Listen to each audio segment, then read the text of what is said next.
Purvanchal university ఇది కేవలం university కాదు, మీ సక్సెస్ స్టోరీకి చిరునామా.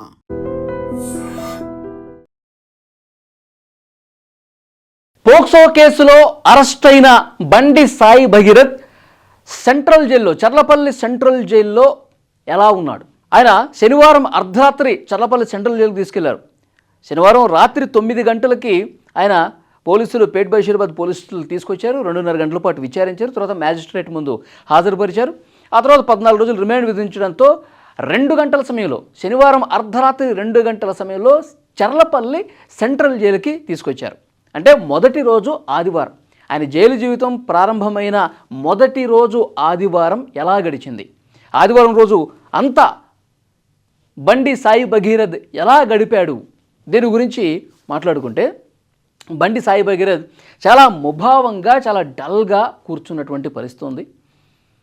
అతను మార్నింగ్ బ్రేక్ఫాస్ట్ చేయలేదని సమాచారం వస్తుంది.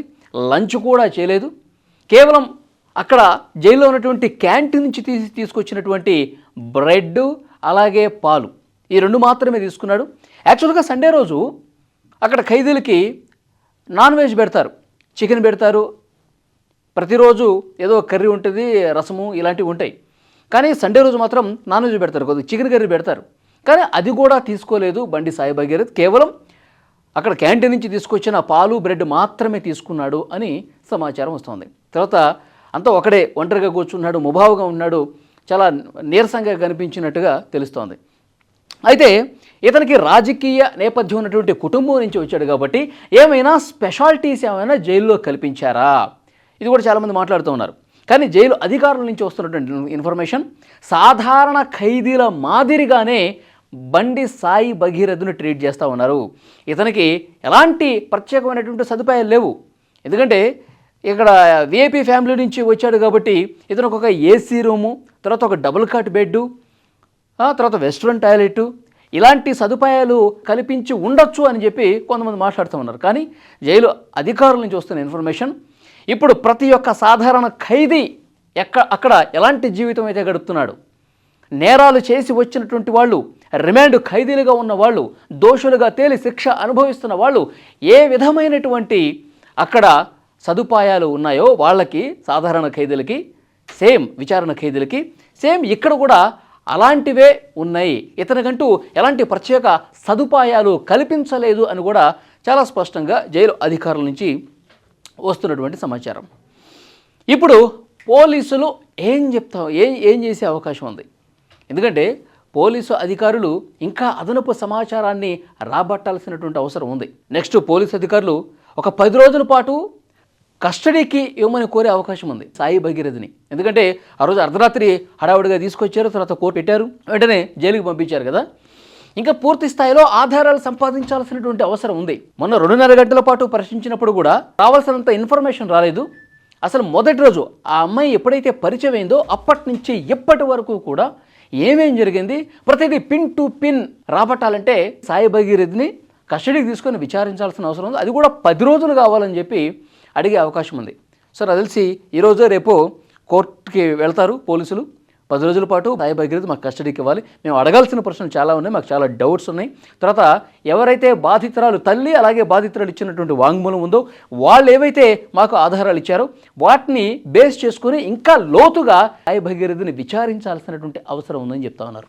సో డెఫినెట్గా సాయి భగీరథ్ ఎంతవరకు విచారణకు సహకరిస్తారు, ఎంతవరకు నిజాలని ఒప్పుకునే అవకాశం ఉందో చెప్పలేం. ఎందుకంటే ఇప్పుడు వాళ్ళ కుటుంబ సభ్యులు కావచ్చు, వాళ్ళ లాయర్లు కావచ్చు, ఏ తప్పు చేయలేదు, ఇంకా బెయిల్ వస్తుందని చెప్పి చాలా నమ్మకంగా ఉన్నాం, లాయర్లు కూడా చెప్తా ఉన్నారు, అంటే న్యాయం మా వైపే ఉంది, ఎలాంటి తప్పు చేయలేదని చెప్పి బల్లగుద్ది మరీ చెప్తా ఉన్నాడు సాయి భగీరథ్ మాకు అని కుటుంబ సభ్యులు కూడా చెప్తా ఉన్నారు. సో డెఫినెట్గా పోలీసులు కూడా కొన్ని ఆధారాలు ఉన్నాయి ఇప్పటికే, వాటిని బండి సాయి భగీరథ్ ముందు పెట్టి మరింత లోతుగా విచారించాల్సినటువంటి అవసరం ఉంది. కాబట్టి కస్టడీకి తీసుకునే అవకాశం అయితే చాలా స్పష్టంగా వస్తుంది. సో పోలీసులు 10 రోజులు అడిగితే ఒక వారం రోజులు కానీ 5 రోజులు కానీ కోర్టు కూడా యాక్సెప్ట్ చేసే అవకాశం ఉంది. ఇంకొక ముఖ్యమైన విషయం ఏంటంటే బండి సాయి భగీరథ్ ఐఫోన్ని పోలీసులు తీసుకున్నారు.